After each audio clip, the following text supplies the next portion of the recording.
stop! You might wonder how I ended up in this situation, so let me start from the beginning. Basically, one day I came home, I took a shower, and all I could think of is I really wanted to play games so bad because it's one of the best ways to relieve myself of the tedium that is modern life of an average person. Gaming is one thing that I actively choose to do, it's not something that I have to do. So I made myself a cup of coffee and I sat down. I grabbed my controller and started the game. I clicked the continue button, I followed the ugly ass marker on the map, and then a cutscene started. I felt like Lily Phillips getting a train run on watching that cutscene, because after that cutscene, it was not just one cutscene, it was cutscene after cutscene after cutscene. And after the cutscene, a fight started, and this fight was fucking brutal, but somehow I prevailed. The story takes me off track and presents me with something seemingly out of place, something that kind of shouldn't be there. A minigame. The game then informs me that just this one time to progress the story, I have to play this minigame, which means I have to play cards, or dance, or talk to girls via telephone, or race, or whatever it is. So I bite the bullet and say fuck it, because I have to play it, and the success is guaranteed anyways. And I do it. Strangely enough, a sudden feeling of happiness washes over me. I'm thinking to myself, I'm having fun with this, and it was a breath of fresh air, to be honest. I decide to give in to the distractions and explore a bit more, because screw the main story, am I right? Who really needs that? I wanted to explore everything the game has to offer and try all the mini-games. The card one, the skateboard one, the motorcycle one, and of course, inescapably, the host club one. That's my favorite. Fingers crossed I receive something more useful than a currency that buys another currency, and on the way, maybe even have some fun too, because that's the whole point of playing minigames. And a whole new world of fun opened to me. I wondered at times why I'm even allowing myself to fall for this kind of distraction. It felt like first years of TikTok all over again. And the more I play, the more I struggle with these mini-games. Games get more challenging. My half-naked fighter isn't winning because I keep failing an ambiguous rock-paper-scissors game. My stronghold gets overrun by enemy forces because of my dogshit tactics. And the dance moves, they get more complicated, so I just needed to, polish my reflexes and simply get good. But the card game, don't even get me started on that one because it gets even tougher. I don't want to get restricted for using copyrighted songs again, so here it comes. Brace yourselves, guys.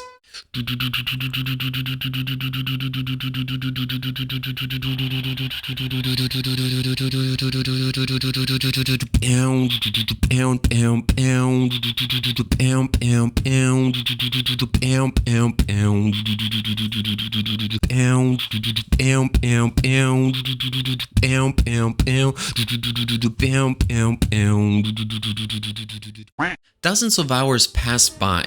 Gold medals everywhere. Not on my walls, but on my Steam profile. I've completed everything. My host club, thriving. Girls' makeup, on point. Dance floor, destroyed. Streets, conquered. Completion is part of my brain, hopefully satisfied. But am I really able to answer why it was so special? Like, what was so appealing about it? Why minigames were more fun than the core gameplay loop? In a way, I think, yes, I can. I'd say it has a lot to do with being an adult. Due to our lack of free time and a surplus of responsibilities, we tend to observe other activities through numbers. But what do you mean through numbers, Mr. Autistic Blue? Just hold on for a moment and let me explain. This from my perspective, but I feel like some of you might be able to relate as well. For example, if I have to do something outside of work, I will almost always think about how many hours this activity will take. That includes gaming as well. Most of us already have backlogs, so we plan what games to play and when to play them depending on the amount of our free time during that time frame. And because starting and playing a game took that amount of planning, it starts to feel like responsibility as well, like commitment, right? It's kind of like why we tend to finish those same games even though we might not necessarily be in love with them. We have been conditioned through either education or work to finish everything we start, whether it be homework, tests, or projects. So even our escape from responsibility sometimes needs its own escape. minigames represent novelty without commitment. It's a little razzle-dazzle to our otherwise very calculated and meticulous gaming lives. Just like real world needs distractions, gaming worlds need them too to feel more real. It's not just about distracting the player, but also establishing the setting.